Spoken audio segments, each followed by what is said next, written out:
My daughter-in-law told me to go eat in the kitchen in the house I built with my own two hands. My name is Walter Gans. I am 71 years old, and on the day my daughter-in-law told me to go eat in the kitchen, in the house I built with my own two hands, I did not argue.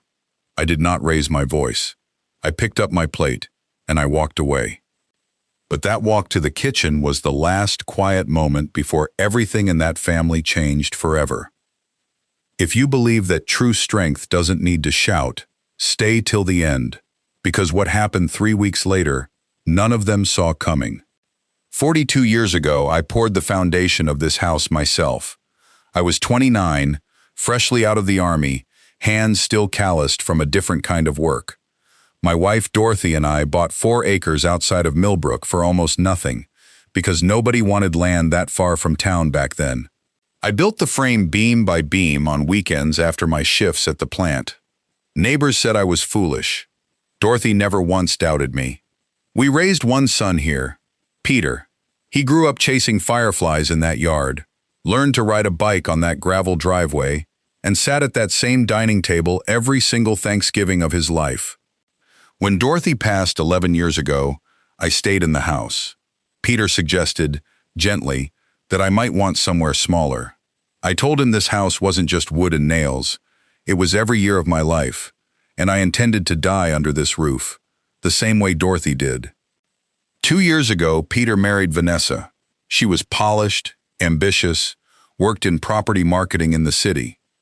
The first time she walked through my front door, she looked around the way an appraiser looks at a house before a sale, not like someone walking into her husband's childhood home. I didn't say anything. I gave her the benefit of the doubt. People show you slowly who they are, if you're patient enough to watch. It started small, the way these things always do. At Christmas, Vanessa rearranged my furniture without asking. To improve the flow, she said. At Peter's birthday, she corrected the way I told a story about his childhood, in front of him, like I didn't remember my own son's life. Every visit, she'd mention, almost as a joke, how much the property must be worth, how outdated the kitchen was, how she'd always dreamed of renovating a place like this from the ground up. I let it go, every time, because Peter loved her, and I loved Peter, and there are battles not worth fighting when the person you love has already chosen a side. But it kept building. She started speaking about the house in front of guests, as if it were already a project, her project. Once we finally get our hands on this place, she said once at a barbecue, loud enough for me to hear from the porch, I'm gutting that whole kitchen. Peter laughed nervously. I said nothing. I went inside and washed dishes that didn't need washing, just to have something to do with my hands. I want to be clear about something. I am not a man who confuses politeness with weakness. I spent 26 years in the Army Corps of Engineers.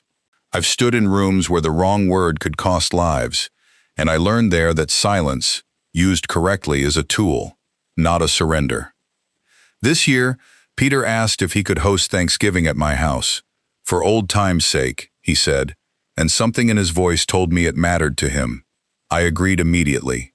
I spent 3 days cleaning, cooking Dorothy's stuffing recipe from memory, setting the table with her good china, the same china she'd used for 31 Thanksgivings before she passed. Vanessa arrived with her parents, her sister, and a caterer's worth of side dishes she'd clearly ordered rather than made.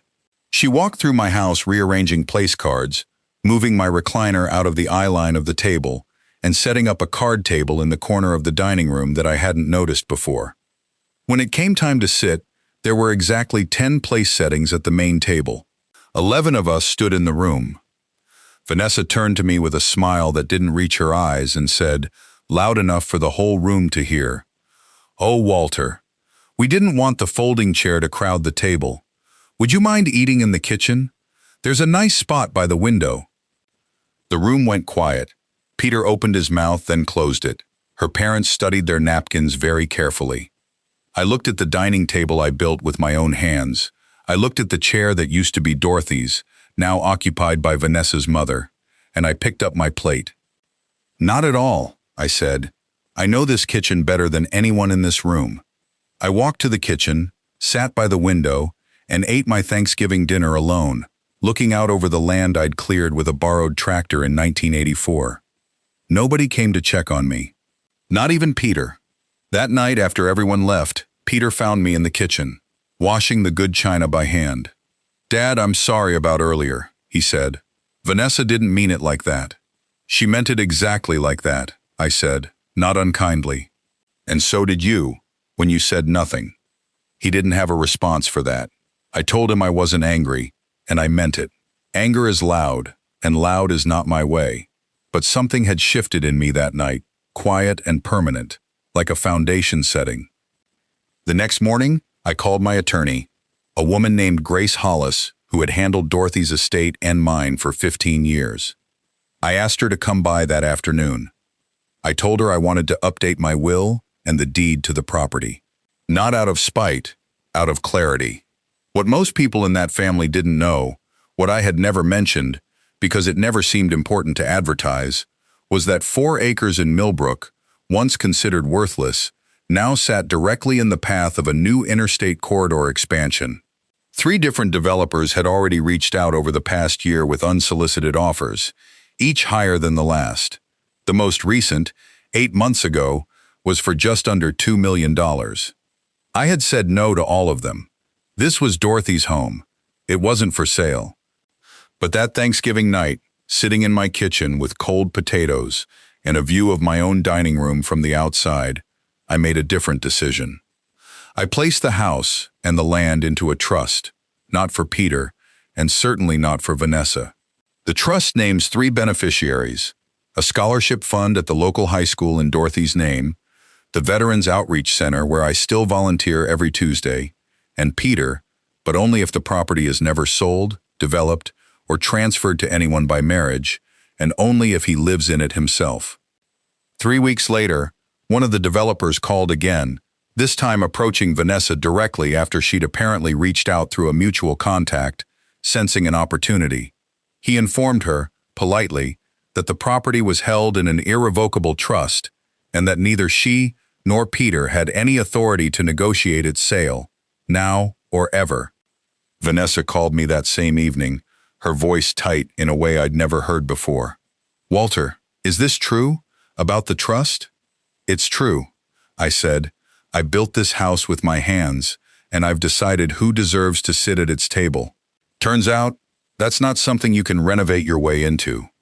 Peter came to see me alone the following Sunday.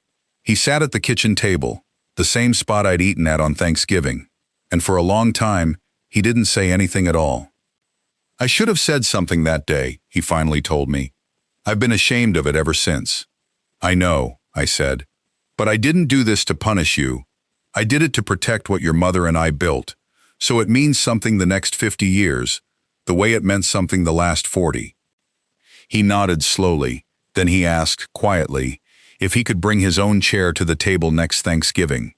His own, not borrowed, not folded away in a corner. I told him there would always be a place for him at that table. The only question was whether he'd choose to sit at it, or let someone else decide he didn't belong there.